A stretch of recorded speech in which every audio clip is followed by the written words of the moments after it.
Merhaba jwara ve hafte ji edebiyata Kurdî berhemeka helbesta pêşniyaz dikim ji bo xwendinê. Berhema bi navê Kevin Bebext nivîskar Azad Penaber ji weşanxaneya Dara hatiye çapkirin. Ev berhema ji çendîn helbestên Azad Penaber pêktêne. Berhema wî ya bi Kurdî ji ber ku bêtir Azad Penaber em bi helbestên Tirkî dinasin. Lê ev a ku bi Kurdî hatiye çapkirin du sala 2020 da. Divê berhemê da helbestên Kurd hene, ne helbestên ew qas pir dirêj hene û biçekî dişibin em bijin wek gotinên aforizmîk jî yani biçekî tarzeke wisa jî dikarim bêjim di helbesta da hene û helbestên bêtir li ser eşq û evînê ye û taybet meriv dikare jê wiha bêje li bendemayînek heye, bendemayîna yarê evînê ango ew hesreta li gel wê ye û li gel em bijin di helbesta da wisa du şax derdên holê li aliyekî hêviyek heye ku yar vegere lê jî aliyekî vajî dê tu hêvî tu deriyekê hêviyê tu neye ku ew yara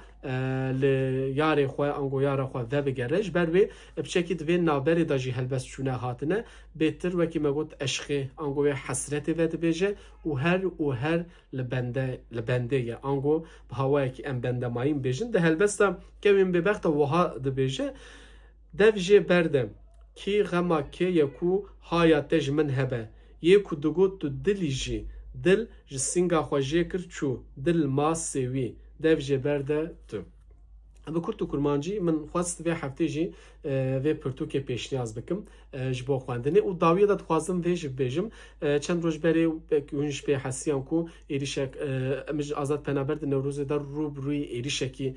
hovane hat mixabin tiştekî wiha em qebûl nakin yani divê tu carî ji ber fikr û ramanên xwe tu Kurdek tu nivîskar û rewşenbîr û kesayeteke Kurd êrişî tiştên wiha neyînin êrişî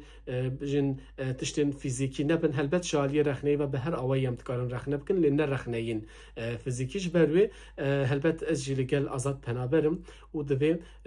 careka din tiştên wisa neqewmin û em Kurd li gel hev xwedî tolerans bin ji kerema xwe bi vî hawî silav û hezkirin ji bo Azad Penaber û ji bo we li gel silavan.